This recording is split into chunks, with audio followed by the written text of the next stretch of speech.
Welcome back to Pope's Projects and Project 818 SRX.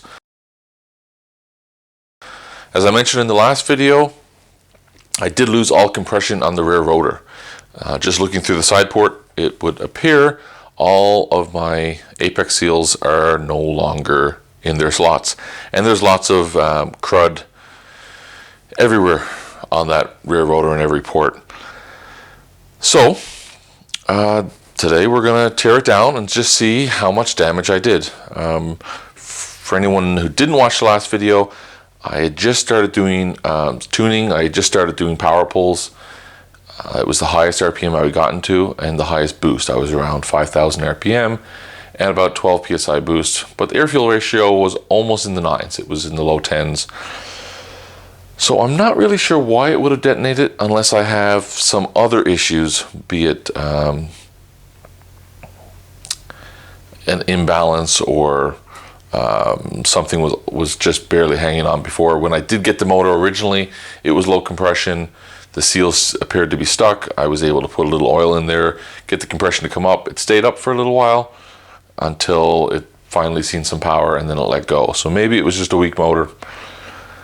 Either way, we've got some damage and I'm probably gonna have to replace more than just apex seals. Before I start tearing it down though, this is the, I wanted to show you guys the adapter plate that allows me to bolt the rotary engine to the Subaru transmission. I got this out of from Volks Conversions out of Australia. It basically comes with this aluminum ring and then this flywheel. The flywheel, I've used two different style clutches on it, the larger diameter one and the shorter one, Subaru. I've done push type and pull type, so I've got bolt holes on there for both. It's possible that this setup with the automatic counterweight, which you have to use when you use an aftermarket flywheel on a rotary, because the rotaries, the flywheel has the counterweight built into it. So I'm running the automatic counterweight and I'm running this flywheel from Volks Conversions. It's possible that my setup is quite out of balance and maybe being at that RPM, something finally gave way because it was of vibrations. I will get it balanced before reassembling and we'll know if that is an issue. If they have to take a whole bunch of weight off it to balance it, that might explain what happened. But maybe when we open it up, we'll obviously see what happened. Then if I spin it around, I wanted to leave this stuff on just to show you guys what I'm running. I just slightly modified this alternator bracket so the alternator sits a little higher. This sits right up high in the back.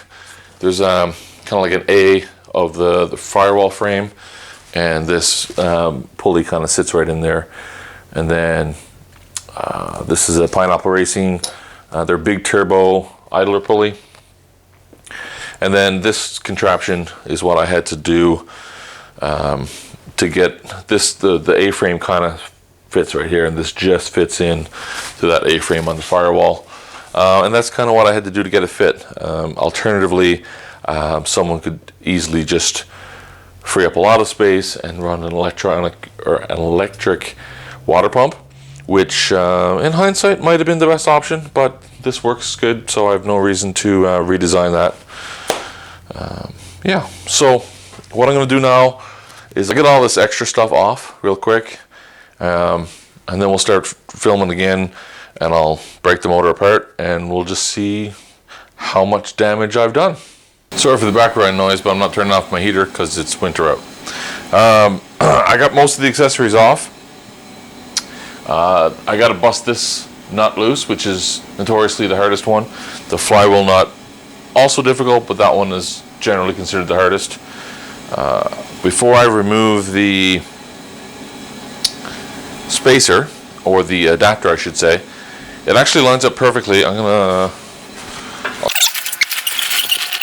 So the flywheel and the spacer sit pretty much flush, so I just took a piece of flat bar I had, bolted it a couple of flywheel bolts, and then put a bolt into the spacer so that it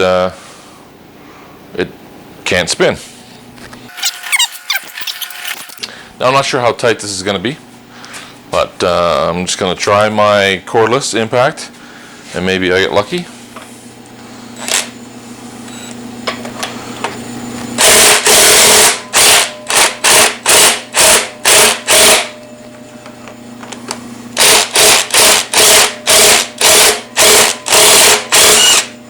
And I did. So I'm just going to thread that back in by hand because I'm not quite ready to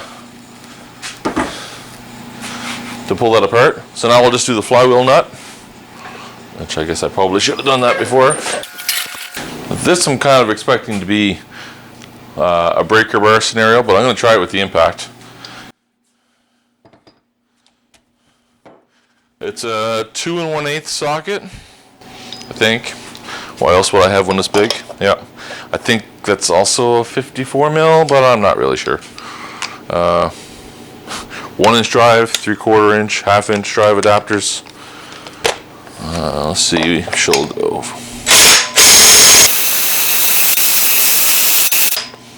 Sweet. See, that wasn't so hard. Everyone makes it seem like it'd be so hard. It wasn't bad at all. Just gonna again thread that back in there by hand. So now I'll remove this. I won't need this anymore. Get this removed, and then I'll spin the motor.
Should be able to see how much damage I caused.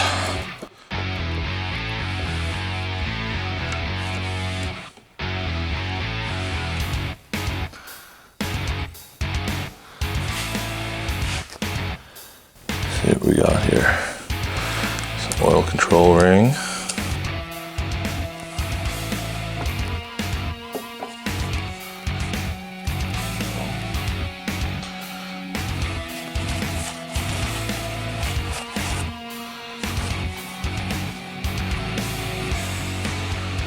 See any big damage jumping out. Just so everyone knows, this is way smaller than it seems like when you like. I've watched so many YouTube videos of rebuilds on these, and it's just tiny. I can't get over how small it is. But oh, we have bearing failure. But that bearing is split. I think we're starting to see a picture here. Nice. So, side seal, they're all there. There's zero spring to them though. And I was wrong, at least partially, about the apex seals. There's at least the little stub corner is left in each one. Let's pull it out. See what we got here.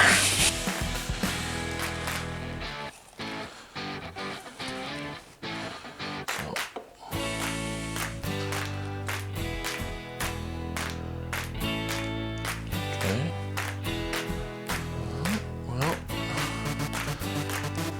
apex seal is definitely broken, and there's definitely some good rotor damage. I think this rotor is going to be pooched. Oh yeah, we got gouges all over it. Here's another broken apex seal. You can see right here. Side seals, corner seals. Oh yeah, I'm pretty sure this rotor is going to be toast. And bearing, well, I'm no expert, but I don't see any copper in there. It's not failed like the rare one. Oh, that is one trashed housing. It sucks. But I was kind of expecting that. Now, whether or not it can be saved, that will be up for debate, or not debate, but that'll be up to someone more qualified than me to inspect.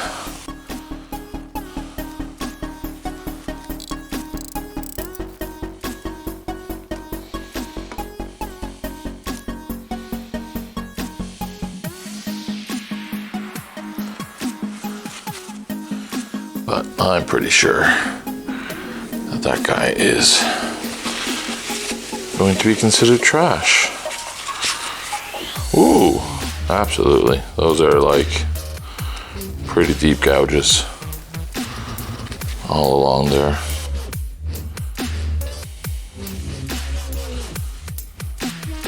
Shitty.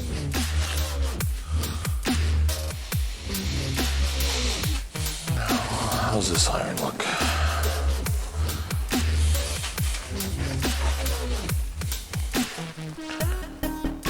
I mean, there's definitely wear there. There's no like gouges or anything. Again, I'm not sure. They probably just needs to be lapped.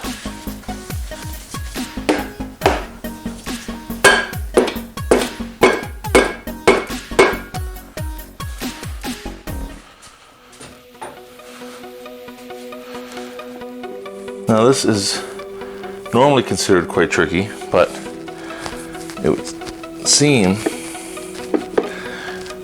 that maybe my front bearing is also gone. I mean, the back one was gone. Because this should lift up a little bit more than this, enough to get this on an angle, and then you do a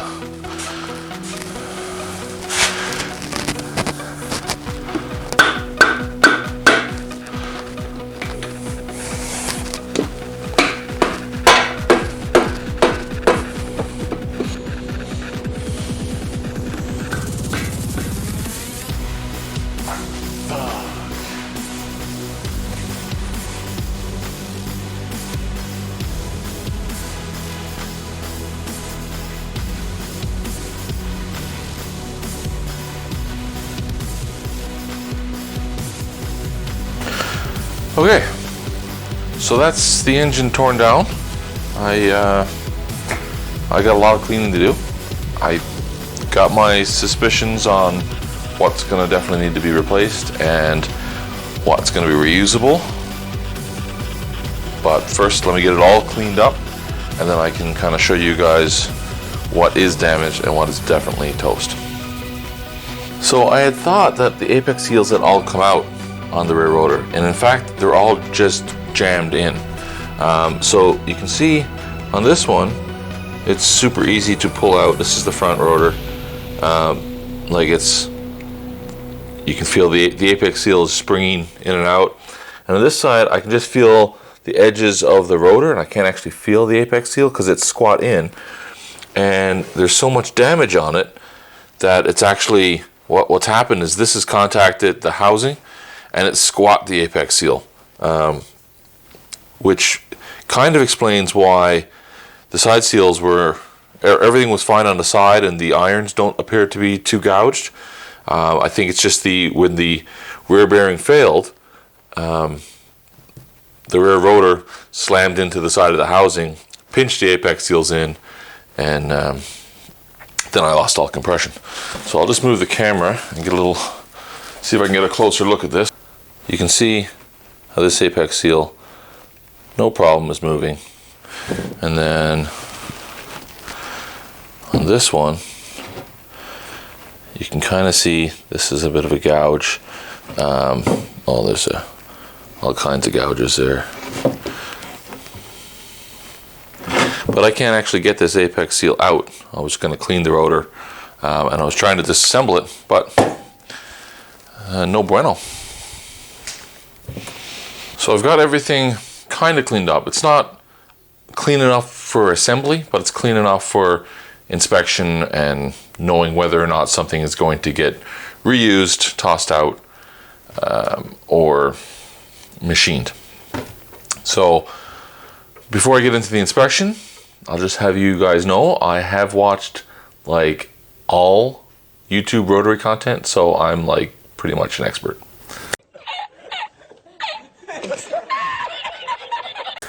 In all seriousness, some things are obvious. I am going to take all of the main components to RX-7 Specialties in Calgary, have them inspect them, give me advice, probably have to buy a few replacement parts and get some machine work done.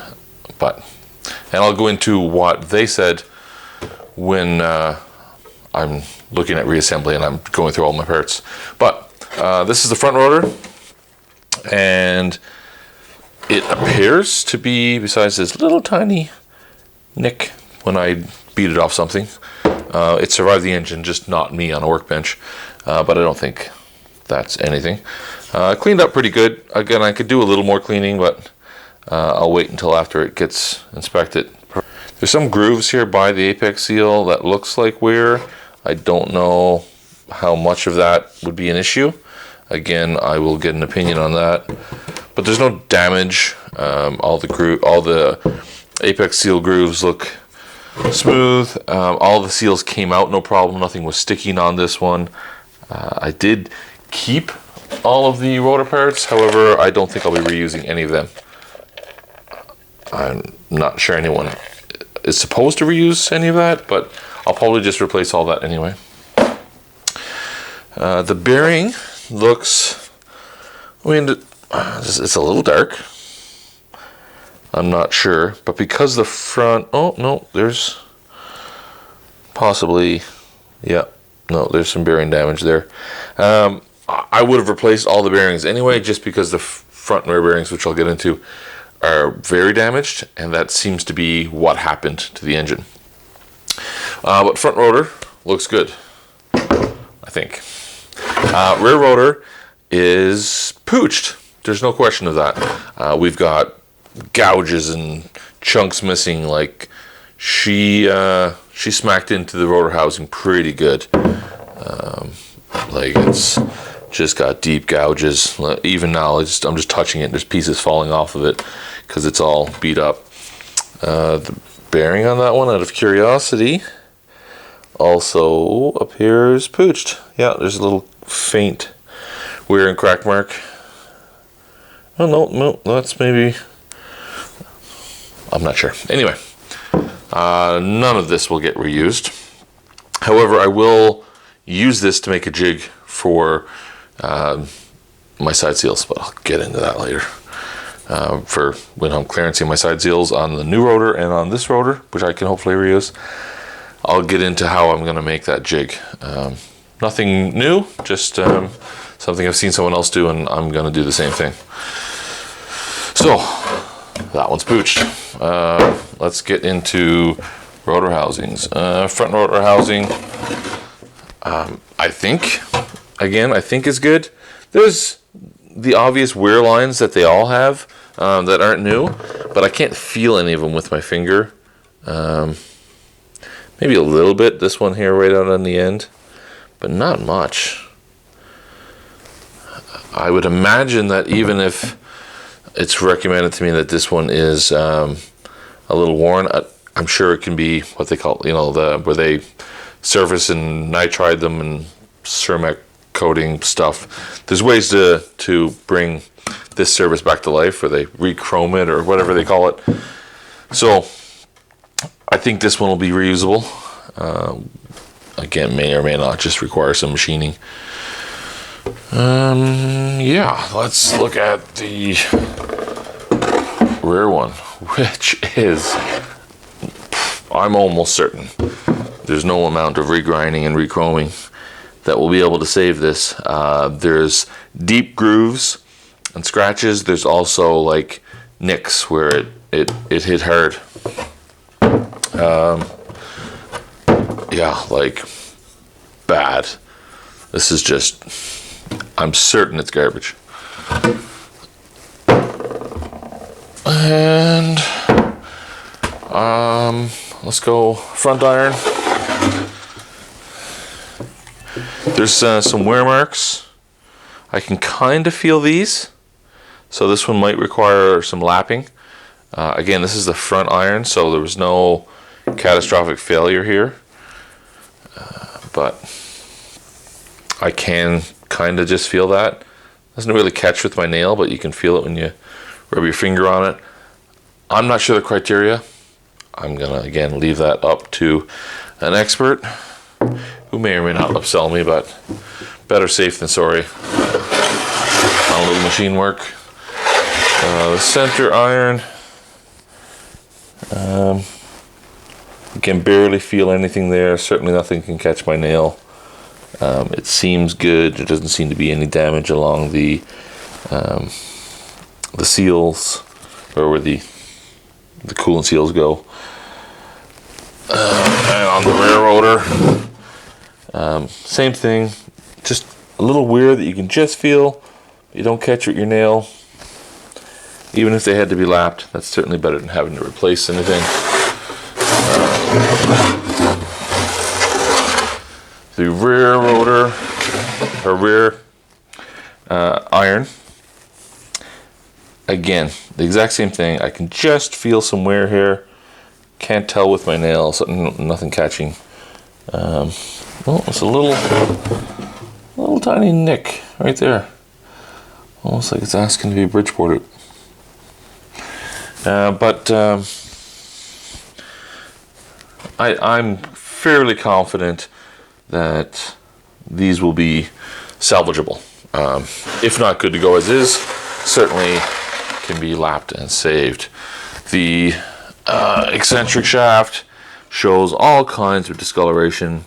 On the edges of each rotor is all blued. We can't feel anything really where the rotors were, but you can definitely feel something on the back where the rear stationary gear and bearing, and same with the front. And it's just so discolored. For what a new E-shaft cost, and the fact that I have all my bearings damaged, I'm certain this will need to get replaced, and that's fine. It is what it is. Front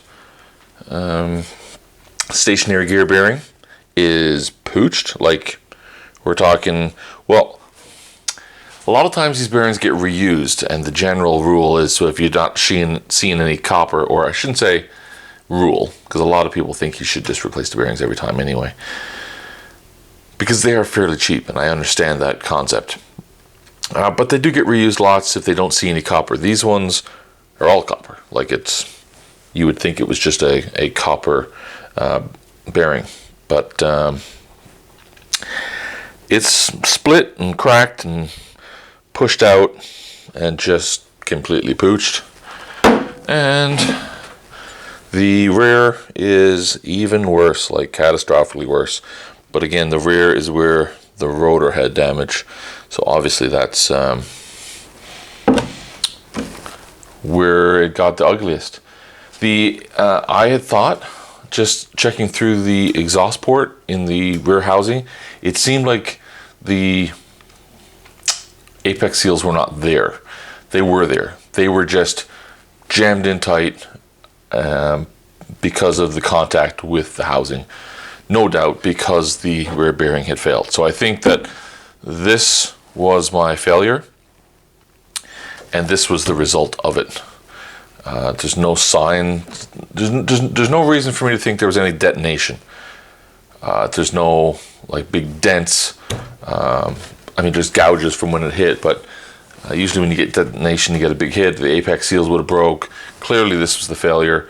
And looking at the log, there's nothing to indicate it could have detonated. So why did my bearings fail? So one of the reasons that the bearing could have failed would be an imbalance. I hadn't revved the engine. Just in neutral, I had read it to about 5,000 before. This was certainly its first time seeing 5,000 under load. I've only driven the engine about 150, 200 kilometers. And most of that was under no load, just going to get inspection, or very little load, sorry, no boost, always under vacuum. But I was just starting to tune boost, so this is the most I'd seen, about 5,000 RPM and about 12 PSI boost.